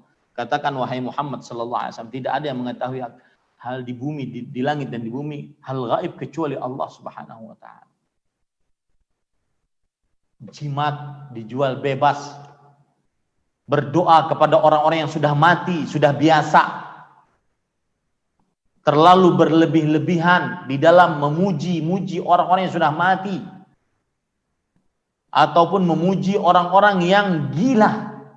Dianggap sebagai wali-wali Allah Subhanahu wa ta'ala.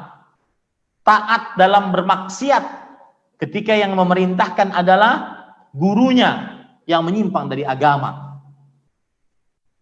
Tidak sholat, diperintahkan untuk tidak sholat, taat.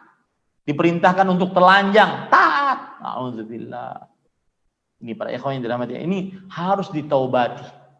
Dan dosa kesyirikan adalah dosa yang paling terbesar. Ala unabbiukum bi akbaril kabair. Maukah kalian aku beritahukan tentang dosa yang paling terbesar, yaitu kata Rasulullah SAW, al-isyraku billah. Kesyirikan kepada Allah Subhanahu wa ta'ala.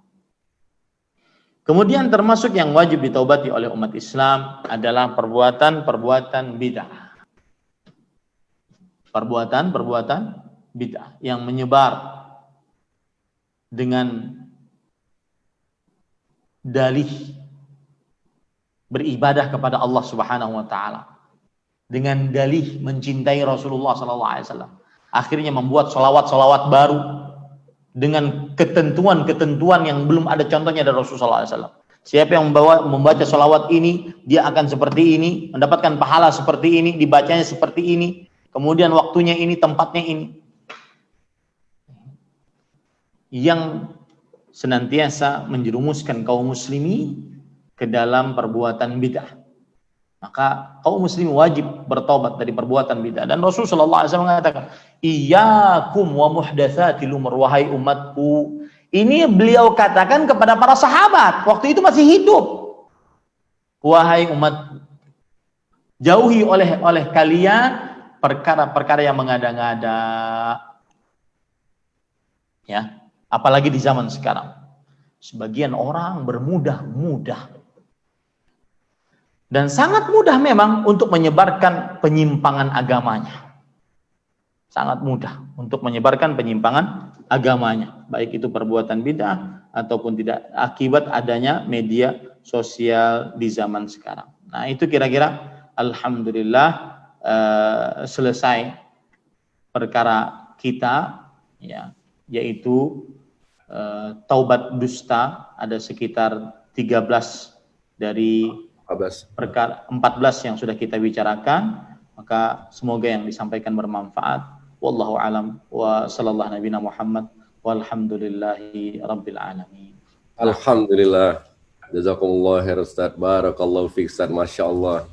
Alhamdulillah Ustaz, pesertanya juga ramai pagi ini yang menyaksikan di YouTube dan menjadi partisipan. Kami sampaikan Ustaz, sebelum masuk kita kepada pertanyaan, mohonlah kiranya kami diberikan kesempatan sama Ustaz terus nih untuk membahas kitab pendek Ustaz.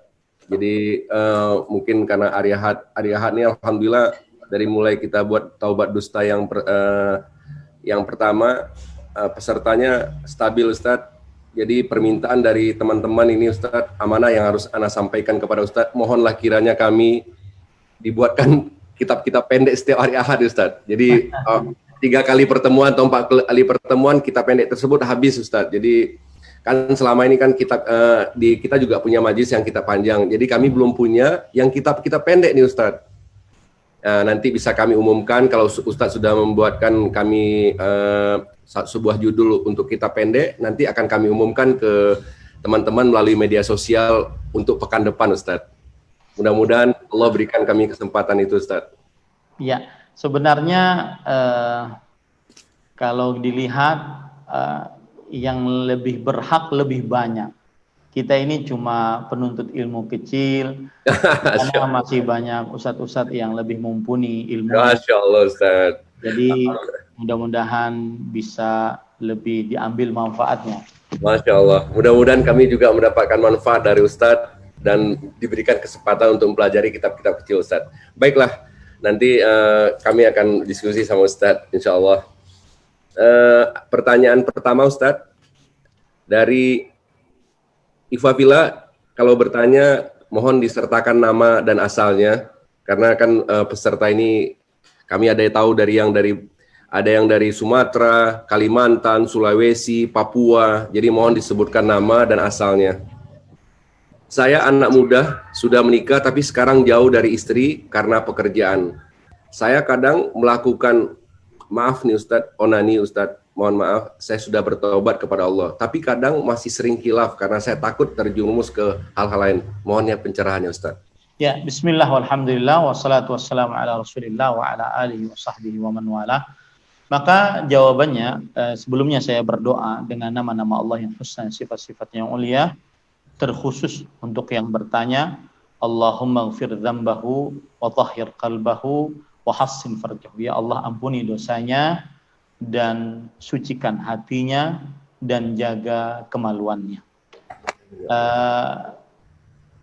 Kepada yang semisal, yang bertanya dan yang semisal, maka saya ingin memberikan sebuah kiat, ya, kiat agar terjauhkan dari yang disebut di dalam agama dan perkataan para ulama al-'adah as-sirriyah, rahasia, kebiasaan rahasia. yaitu masturbasi ataupun onani. Kiat yang pertama adalah tarik istrimu agar senantiasa bersamamu. Ini nggak ada kiat yang lebih istimewa daripada kiat ini. Dan ini terjadi pada Rasulullah SAW. Suatu ketika beliau duduk-duduk bersama para sahabat. Kemudian tidak ada apa, beliau langsung masuk ke dalam rumah. Kemudian setelah itu para sahabat masih nunggu. Setelah beliau beberapa lama, baru beliau keluar dari rumah beliau dalam keadaan rambut basah. Air bercucuran dari rambut beliau, menandakan bahwasanya beliau baru mandi junub. Kemudian para sahabat Nabi radhiyallahu anhum bertanya, "Ahadatsa syai'un?" Apakah terjadi sesuatu wahai Rasulullah? Artinya engkau dapat wahyu atau apa? Karena itu kan zaman wahyu. Maka Rasulullah SAW menjawab, "La, lam yahdits syai'." Kemudian beliau bersabda, tidak terjadi sesuatu. Kemudian beliau bersabda, "Idza ra'a ahadukum ramu'atan tu'jibuhu falyati ahlahu fa innahu yudhibu ma fi qalbihi." Ay kama qala Nabi sallallahu alaihi wasallam. Jika salah seorang dari kalian melihat seorang perempuan yang menakjubkannya, kita sudah beristri. Tetapi kita sebagai laki-laki tentunya juga suka kepada perempuan selain istri kita. Itu bohong kalau seandainya kita tidak suka. Karena itu tabiat seorang laki-laki, suka kepada perempuan. Ya, dan itu menunjukkan dia kepada normalnya dia sebagai seorang laki-laki. Maka jika seorang dari kalian melihat kepada perempuan yang hatinya takjub kepada perempuan tersebut, maka datangilah istrinya. Nah, bagi kawan yang bertanya ini, yang melakukan long distance relationship, ini susah untuk melakukan hadis ini. Akhirnya terjadilah apa yang terjadi. Ya, terjadilah apa yang terjadi. Maka kata Rasulullah SAW, sesungguhnya ketika engkau mendatangi istrimu, dan itu yang dilakukan oleh Rasulullah SAW, akan hilang apa yang ada di dalam hati. Nah, ini saya pesan kepada para yang belum menikah, yang masih single, ya, nikahlah, ya, jangan cuma manyun di kamar, nikah, agar bisa melihat dunia dan isinya. Saya setiap kali orang yang baru menikah, saya katakan setelah dia malam pertama, gimana? Sudah melihat dunia dan isinya? Nah, ini nasihat saya yang pertama kepada kawan dan yang semisal dengannya. Karena dia sudah menikah masalahnya. Yang kedua, para ikhwan yang dirahmati oleh Allah Subhanahu wa taala, nasihatnya yang kedua adalah dia wajib berusaha meninggalkan. Karena maksiat itu intinya meninggalkan. Dan harus usaha. Walau berat, usaha. Walau terjungkir balik, usaha terus. Dan Allah akan melihat usaha kita. Allah Subhanahu wa taala berfirman, "Walladzina jahadu fina lanahdiyannahum subulana." Orang-orang yang berjuang di jalan kami, sungguh kami akan benar-benar tunjuki mereka kepada jalan-jalan kami. Berarti kalau bisa kita ambil sebuah konklusi dari ayat tersebut, sebesar usahamu, sebesar hidayahmu. Wah, itu bagus tuh dijadikan sebuah judul sinetron. Sebesar usahamu, sebesar petunjukmu. What? Ya, sebesar usahamu, sebesar petunjuk. Jadi harus usaha. Dengan berbagai macam cara harus usaha. Di sini para ulama mengatakan maksiat itu sebenarnya intinya adalah meninggalkan. Dia mudah, cuma ditinggalkan. Handphone nih, orang ya terperosok di dalamnya banyak. Meskipun yang jenggotan, terperosok dengan handphonenya banyak. Bermaksiat saat sendirian dengan media sosialnya, ya banyak. Maka caranya cuma satu, tinggalkan. Tinggalkan. Dan berusaha meninggalkan itu tidak seperti beratnya berusaha untuk mengerjakan ketaatan. Makanya para ulama mengatakan fi'lu ta'ah a'zamu min tarkil ma'siyah. Itu kaidah. Mengerjakan ketaatan lebih berat dan lebih besar pahalanya dibandingkan meninggalkan maksiat. Kenapa? Karena maksiat cuma ninggalin. Maksiat itu cuma meninggalkan. Maka dia harus berusaha. Ya, berusaha bagaimana caranya dia agar tidak melakukan al-'adah as-sirriyah, kebiasaan rahasia. Dan itu bahasa santunnya, kebiasaan rahasia. Makanya para ulama sering mengucapkan itu al-'adah as-sirriyah, kebiasaan rahasia.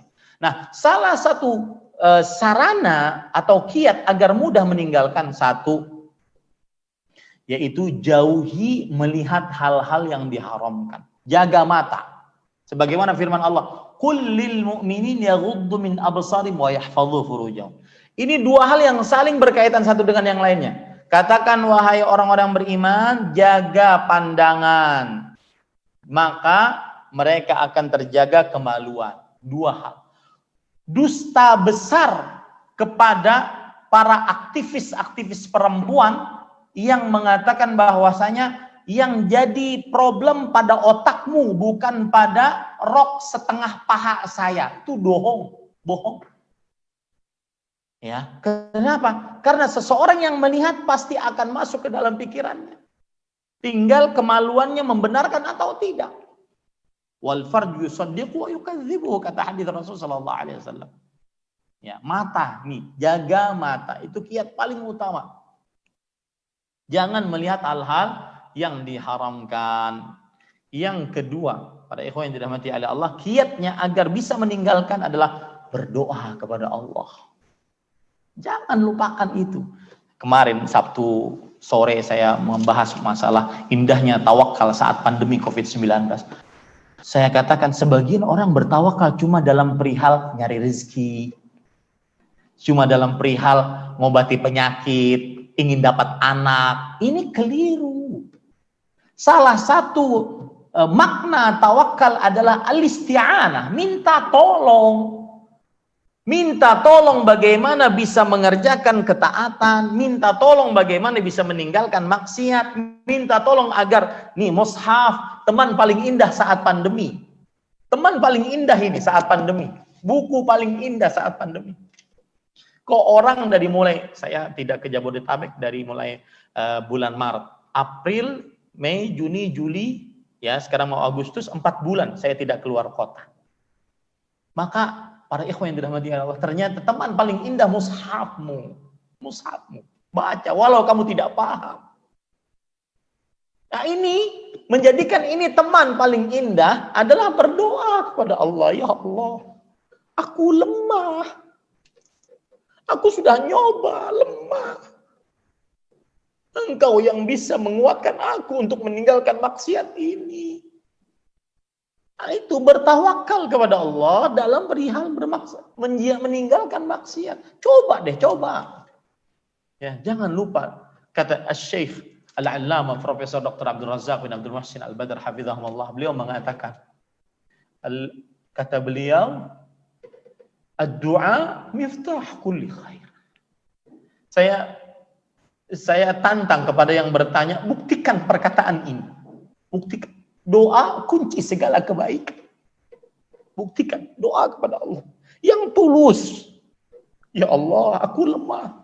Dan jangan lupa saat berdoa, rendahkan diri. Hinakan diri di hadapan Allah. Hilangkan seluruh kekuatan. Lemah. Hamba ini lemah, ya Allah. Saya tahu itu maksiat.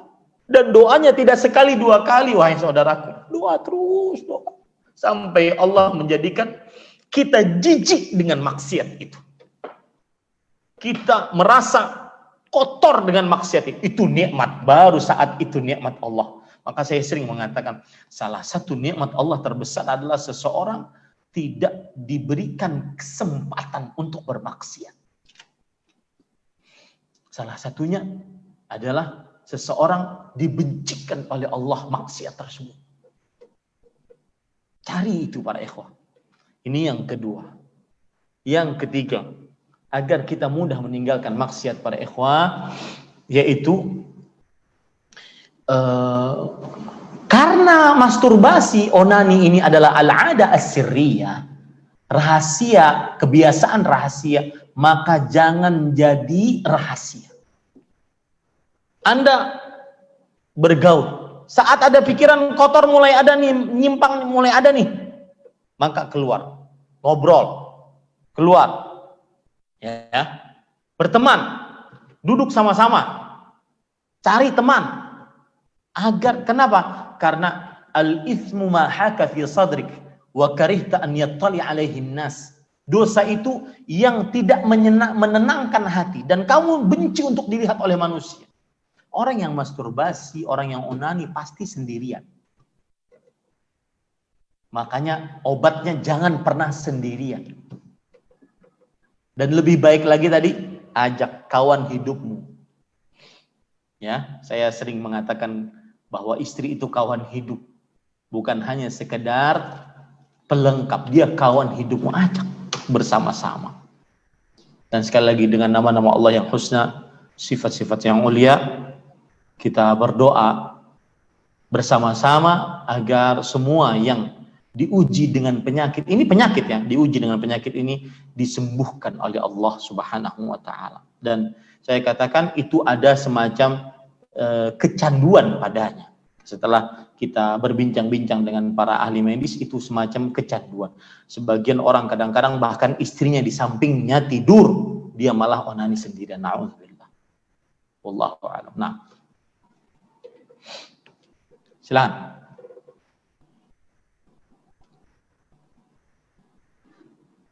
Suaranya nggak kedengeran.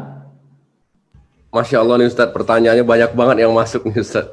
Baik melalui YouTube, baik melalui ini. Tapi kita tidak bisa bacakan satu persatu dan pertanyaan sesuai dengan tema. Bismillah, Ustadz, apakah saat kita jatuh pada kondisi futur termasuk dalam taubat yang palsu? Tolong nasihat dan doanya Ustadz bila dalam kondisi futur dan masalahnya Ustadz. Bismillah, walhamdulillah, wassalatu wassalamu ala rasulillah. Perhatikan baik-baik. Beberapa hal yang berkaitan dengan futur. Satu, makna futur. Ini judul tersendiri sebenarnya. Ya. Penyakit utama hijrah futur. Saya pernah bahas kajian ini waktu itu di Bandung, di Masjid Agung Bandung, dan belum selesai kajiannya.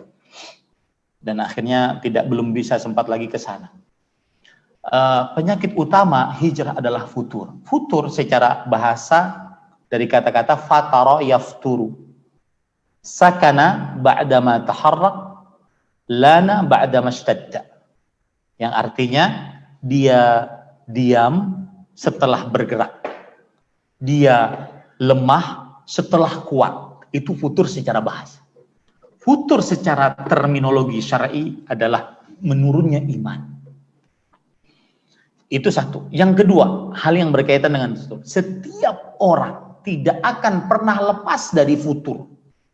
Siapapun dia. Jenggotnya panjang, ilmunya tinggi, hafal Quran, hafal hadis, pasti kena futur. Karena itu sudah nas dari Rasulullah SAW. Inna likulli amalin fatratan. Likulli amalin syirratan. Wa likulli syirratin fatratun. Faman kanat fatratuhu ila sunnati faqad ihtada. Waman kanat ila ghairi dzalika faqad halak.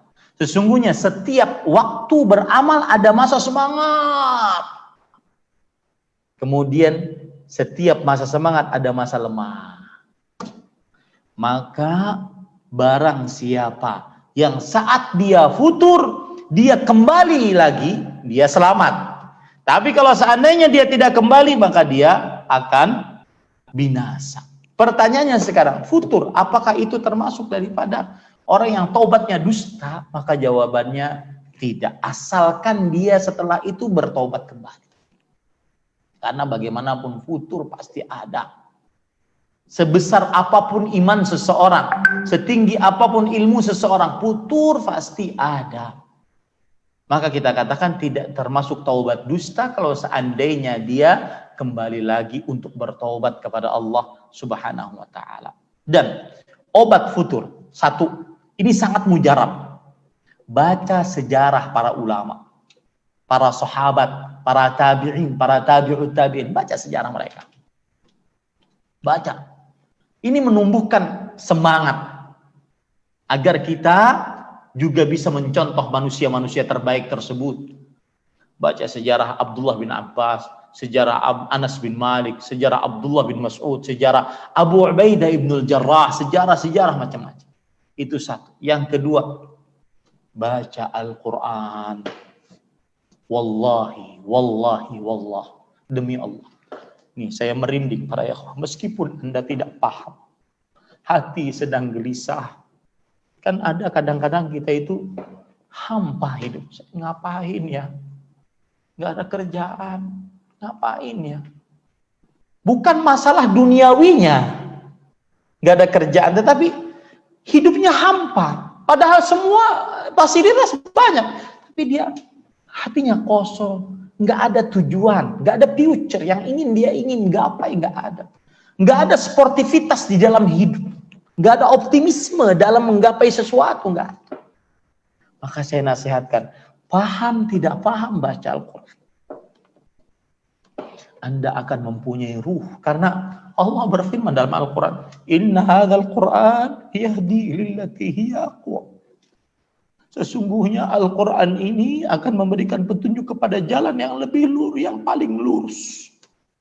Baca Al-Quran para ikhwan. Sempatkan mata Anda melihat huruf-hurufnya. Kemudian resapkan di dalam hati, ini firman Allah. Niscaya seseorang akan naik imannya. Sebagaimana Allah Subhanahu wa taala berfirman di dalam surat Al-Anfal. Allah Subhanahu wa taala berfirman, saya bacakan ayatnya. Surat Al-Anfal ayat 2. Innamal mu'minun idza dzukirallahu wajilat qulubuhum wa idza tuliyat alaihim ayatuhu zadatuhum imana wa ala rabbihim yatawakkalun. Sesungguhnya orang-orang yang beriman itu adalah mereka yang apabila disebut nama Allah gemetarlah hati mereka, dan apabila dibacakan kepada Allah dibacakan kepada mereka ayat-ayat Allah bertambah iman mereka. Baca Al-Quran para ikhwan. Wallahi ini teman paling indah. Dan jangan malu baca Quran. Anda ngantor baca Quran kalau seandainya sedang istirahat ataupun bukan mengerjakan kewajiban kantor. Anda sedang nunggu apa, baca Quran. Orang main handphone aja nggak malu, masa kita baca kitab kita malu? Jangan. Ya, para ikhwan, ini kiat agar iman naik. Kemudian yang keempat adalah menuntut ilmu. Dari sisi mana? Menuntut ilmu membuat seseorang kemudian naik imannya. Perhatikan cerita yang sangat menarik. Ini yang saya katakan, siapapun orangnya, hatta sahabat, sampai para sahabat Nabi, pasti mendapatkan futur. Lihat, hadis dari Hanzalah Al-Usayyidi radhiyallahu anhu. Waktu itu ditemui oleh Abu Bakar As-Siddiq radhiyallahu anhu. Beliau ditanya, "Kaifa asbahta ya Hanzalah?" Wahai Hanzalah, bagaimana pagi ini? Kemudian Hanzalah menjawab, "Nafaqa Hanzalah." Hanzalah sudah menjadi orang munafik. Dan kata-kata munafik di zaman itu bukan sembarangan. Munafik di zaman itu Islamnya di lisan, hatinya kafir.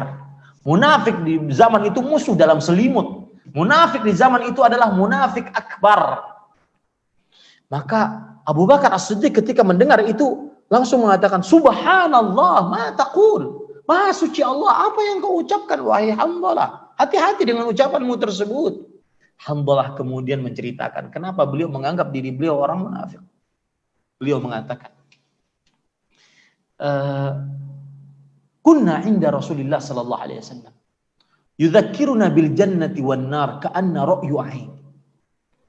Kita sering duduk-duduk bersama Rasul sallallahu alaihi wasallam. Beliau mengingatkan kita tentang surga dan neraka seakan-akan kita melihat surga tersebut dengan kasat mata kita. Saking jelasnya penjelasan Rasulullah SAW dan saking hadirnya hati kita pada saat itu, iman kita tinggi. فَإِذَا خَرَجْنَا مِنْ عِنْدِ رَسُولِ اللَّهِ SAW عَافَزْنَا الْأَزْوَاجِ وَالْأَوْلَادِ وَالضَّيِّعَاتِ نَسِينَ كَثِيرًا. Tapi kalau sudah kita keluar dari majelis beliau, keluar dari majelis ilmu, ini juga yang kita rasakan kan? Keluar dari majelis ilmu, kita bertemu dengan anak, pekerjaan, istri, kita lupa. Banyak lupanya dibandingkan ingatnya. Kata Abu Bakar As-Siddiq radhiyallahu anhu, "Na'am, sya'urtu bidzalik." Iya, aku pun juga merasakan itu. Akhirnya mereka berdua pergi menuju Rasulullah SAW. Lihat, sahabat, jangankan kita, sahabat Nabi. Abu Bakar As-Siddiq, manusia terbaik. Para rasul, para nabi, Abu Bakar As-Siddiq, manusia terbaik. Kalah, semua wali kalah. Wali kutub, wali badal, wali apapun yang disebut oleh orang ahli tasawuf kalah dengan keimanan Abu Bakar As-Siddiq radhiyallahu anhu. Pernah merasakan seperti Hamdalah, berarti pernah futur. Apa? Lihat dari cerita tadi. Kalau sudah bersama Rasulullah SAW, tinggi imannya. Tapi kalau sudah keluar, maka sering lupanya. Datanglah dua orang ini bertemu dengan Rasulullah SAW. Kemudian ditanya oleh Rasulullah SAW apa hajatnya, diceritakan oleh Hamdalah. Dijawab oleh Nabi Muhammad SAW. In law tadumuna ala ma takununa indi lasafahatkumul malaikah fi turukikum wa fi furushikum. Kalau seandainya kalian imannya sebagaimana kalian saat bermajlis bersamaku, iman kalian juga di luar seperti itu, maka para malaikat akan menyalami kalian di jalan-jalan kalian, di tempat tidur kalian. Kenapa? Karena berarti sama dengan para malaikat. Kemudian Rasulullah SAW mengatakan, walakin ya Hamdalah sa'ah. Akan tetapi wahai Hamdalah, kadang kita di majelis ilmu, kita begitu khusyuk. Tapi kadang kita mengerjakan pekerjaan dunia, asalkan bukan maksiat. Nah ini menunjukkan bahwa para ikhwan yang dirahmati Allah, majelis ilmu menambah iman. Ya, majelis ilmu menambah semangat untuk tetap istiqamah di jalan Allah Subhanahu wa taala. Itu dari satu sisi. Dari sisi yang lain, dengan ilmu kita tahu mana jalan yang benar, mana jalan yang buruk. Karena para ikhwah, futur kebalikannya istiqamah. Istiqamah syaratnya dua. Apa itu? Pertama, berjalan di jalan yang benar. Yang kedua, selalu berjalan di jalan yang benar. Dan itu tidak akan pernah bisa kita lakukan kecuali dengan ilmu. Makanya ustadz-ustadz kita sering mengatakan, jangan malas ke majelis ilmu. Jangan malas ke majelis ilmu. Ya, kalau sudah ada kawan-kawan nih, yang satu hijrahan, satu istiqamahan, mulai tidak kelihatan, telponi. Itu adalah salah satu amal soleh itu. Telponi. Kemana ente? Pura-pura nggak tahu aja. Ya. Telponi. Itu kawan sejati sebenarnya. Jangan mau masuk surga sendiri saja. Ingat para ikhwah. Anfa'uhum linnas. Manusia paling terbaik, yang paling bermanfaat bagi manusia. Kadang-kadang orang sholat semalaman suntuk kalah dengan orang yang ngajak ngaji. Orang yang puasa sebulanan penuh kalah dengan orang yang ngajak ngaji. Kalah pahala. Kenapa? Karena ini untuk diri pribadi, ini untuk orang banyak. Nah, itu beberapa kiat. Yang terakhir berdoa, sama tadi sudah saya sebutkan. Semoga kita semua, ini cukup kiranya ya. Sudah berapa jam nih? Cukup kiranya, nanti kalau terlalu banyak nanti tidak bagus untuk hati kita, terutama jawab pertanyaan itu saya merasakan sendiri terlalu keras hati ya, nanti saya khawatir kita ujub tersendiri, sombong tersendiri, maka itu dikhawatirkan. Sepertinya cukup, mudah-mudahan bermanfaat. Nah, Ustaz, itu yang tadi pertanyaan yang bagus yang mana tuh Ustaz? Tiga-tiganya bagus semua. Wah, tiga-tiganya dapat hadiah ya Ustaz ya? Iya, tiga-tiganya dapat hadiah. Alhamdulillah. Baiklah, tiga-tiganya dapat hadiah mulia dengan Manhaj Salaf kitabnya. Tafadol nanti kirimkan alamatnya di sesuai dengan chat kita, itu ada 0816 1166 168. Tafadol dikirimkan. Baiklah Ustadz, nanti resume juga sudah beberapa yang masuk ini nanti kami akan kirimkan ke Ustadz untuk diperiksa dulu mana yang isinya yang bagus Ustadz, yang sesuai dengan tema dan topiknya Ustadz. Tafadol Ustadz, ditutup majelis kita pada siang hari ini. Semoga Allah pertemukan lagi Ustadz kita nanti pekan depan ya Ustadz ya. Insyaallah Ustadz.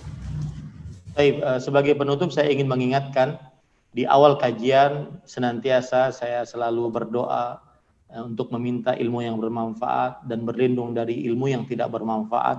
Dan apa yang disampaikan tadi semoga menjadi ilmu yang bermanfaat, dan salah satu tanda ilmu yang bermanfaat adalah mengamalkan apa yang sudah disampaikan, baik oleh si pemateri ataupun jamaah yang mendengarkan kajian. Semoga kita semua dimudahkan oleh Allah Subhanahu wa taala mengerjakan apa yang sudah kita ilmui, karena itulah tujuan dari menuntut ilmu agama dan itulah tanda ilmunya bermanfaat. Ini yang bisa saya sampaikan. Saya ucapkan dengan kafaratul majlis. Subhanakallah bihamdik asyhadu an la ilaha illa anta astaghfiruka wa atubu ilaik. Wa sallallahu nabiyana Muhammad walhamdulillahirabbil alamin. Wassalamualaikum warahmatullahi wabarakatuh. Waalaikumsalam warahmatullahi wabarakatuh.